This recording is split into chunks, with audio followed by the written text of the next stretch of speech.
Coucou tout le monde! Aujourd'hui un nouveau projet avec la box de mars de Tout en colle. Donc je vous montre un petit peu ce qui me reste. Il me reste énormément de choses et pourtant j'avais déjà mis beaucoup de choses dans le premier projet, dans le petit album. Mais voilà, il reste encore tout ça. Alors aujourd'hui pour cette création, je vais utiliser la dernière feuille A4 qu'il me reste noire et je vais marquer un pli à 14,85, donc la moitié. Je plie. J'écrase bien mon pli. Voilà, et je vais couper dans l'autre sens à 14,85 puisque une fois fermé, je veux obtenir un carré. Voilà, donc on a un peu comme une carte carrée. Je reprends les papiers qu'il me reste. Je regarde les feuilles entières que j'ai encore à ma disposition et je choisis deux papiers pour mettre à l'intérieur de cette carte. Pour l'instant, on va appeler ça une carte. Et pour laisser une marge tout autour de 0,5, je vais recouper chacune de ces feuilles à 13,85 puisque je veux laisser donc les 0,5 tout autour. Donc je fais deux carrés et dans ces carrés, je vais venir évider à nouveau une forme carrée en laissant 2 cm de marge tout autour. Donc je vais réaliser deux cadres. Pour me simplifier la vie, pour une fois, j'utilise mon massicot, puisqu'avec tous les repères un petit peu partout, c'est facile de laisser les 2 cm autour et puis d'évider toujours la bonne longueur à l'intérieur.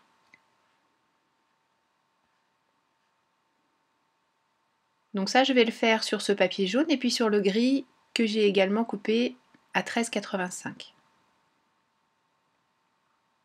Voilà, un premier cadre et je fais exactement la même chose sur le second papier.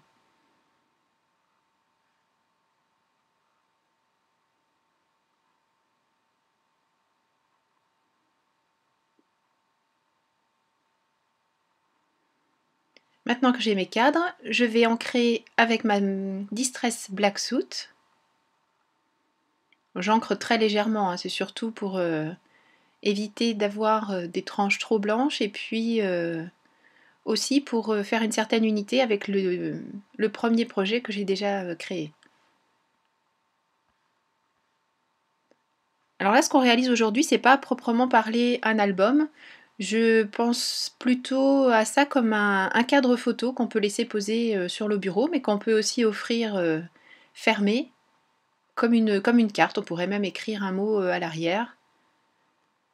Alors, pour pouvoir glisser des photos, il faut laisser un petit peu de place. Un petit peu comme sur le principe d'une shaker card, je vais mettre de la mousse 3D sur 3 des côtés,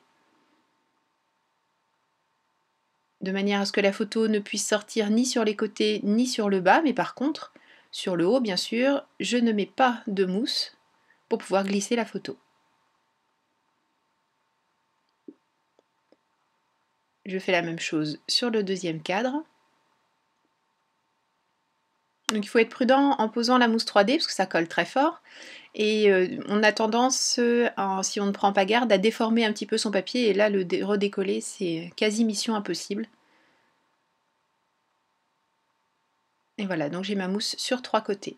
Je vais pouvoir maintenant enlever les opercules, essayer de le faire en tout cas.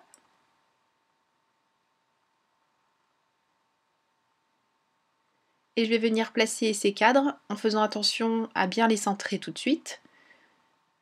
Et là, vous verrez tout à l'heure que je n'ai pas bien prêté attention à le centrer correctement et du coup il y a un décalage avec le second, donc je vais être obligée de le redécoller. Alors que je l'ai bien fait adhérer, enfin bon, je vais pas m'amuser, je vais un tout petit peu l'abîmer, mais bon, ça va, ça se passe pas trop mal au final. Donc celui-ci sera posé correctement, et justement, comme lui est posé comme il faut, je m'aperçois tout de suite que sur le gris, il y a un problème.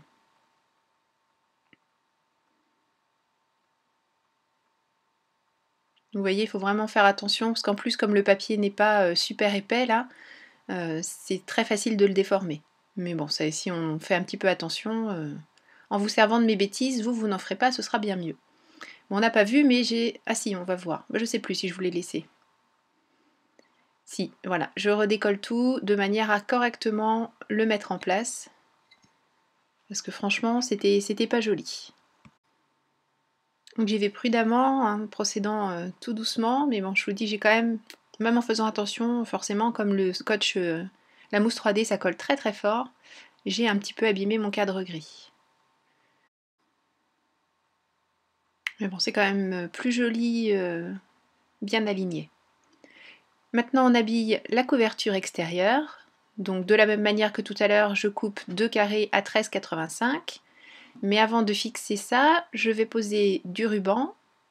J'ai découpé 2 petites longueurs qui font une vingtaine de centimètres. Je fixe avec du scotch double face de chaque côté. Et maintenant, je peux coller mes couvertures. Pour l'arrière, j'ai choisi une couverture relativement chargée. Pour l'avant, bon, c'est quand même un peu chargé les rayures, mais je vais pouvoir mettre plus d'éléments de déco que si j'avais choisi celui avec les ronds. Donc ça, c'est une petite bannière qui est dans une des planches d'étiquette.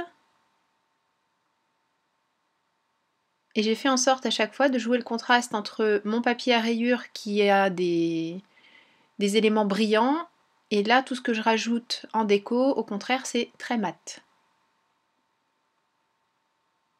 Alors même si je rajoute ensuite des paillettes de mon fameux nouvel ami à paillettes, on sent encore quand même le côté mat du papier, donc c'est vraiment sympa.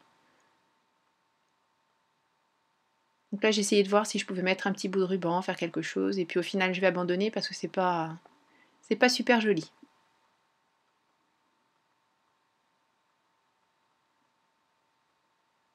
J'encre bien les bords, je fixe les deux avec tout simplement une agrafe. Et volontairement, je vais laisser l'agrafe apparente puisque je trouve ça assez chouette, et comme ce papier est très moderne, je trouve que ça va bien. Un petit peu de mousse 3D sous là, et je fais friser le reste. Là, ce sont des masking tape qui m'ont été offerts et qui vont très bien avec la collection, qui pourtant n'ont rien à voir avec la collection du tout, mais ça se mariait bien, donc j'en ai profité. Donc juste une petite entorse au contenu de la box, mais j'imagine que comme moi, vous avez quand même quelques éléments en dehors de la box, donc c'est bien de pouvoir s'en servir aussi. Pour décorer l'intérieur, là sur le côté gauche, j'ai pas filmé, mais j'ai mis à nouveau une des petites étiquettes comme la jaune de la couverture pour faire une déco sur le côté.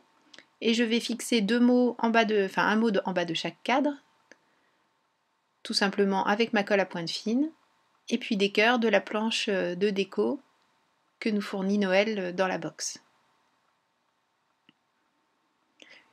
Sur ces 2 mots, je vais également passer de mon stylo à paillettes,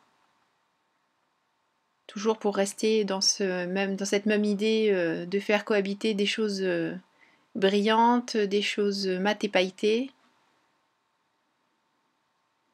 Voilà, et en déco, je vais rester assez light sur l'intérieur. Juste ici, donc je mets une petite étiquette comme celle de l'extérieur, de la couverture. Je mets de la mousse 3D. Par contre, comme j'ai de la mousse 3D sur toute la hauteur de l'étiquette et que je veux éviter qu'ensuite, quand je mettrai une photo, ça colle dessus, je vais mettre un petit morceau de papier. Bon, celui-là, il n'est pas assez grand, donc je vais l'enlever, voilà, mettre plutôt celui-ci. Donc je le place sur mon cadre, je mets l'étiquette là où elle sera plus tard, sans insister sur le bord du cadre pour éviter de déchirer en l'enlevant. Je découpe autour ce qui dépasse et ça me permet comme ça d'avoir de la mousse 3D sur toute la hauteur de l'étiquette sans pour autant entraver le fait de glisser une photo. Donc vous voyez là, je mets mon fameux stylo à paillettes sur tous mes petits éléments.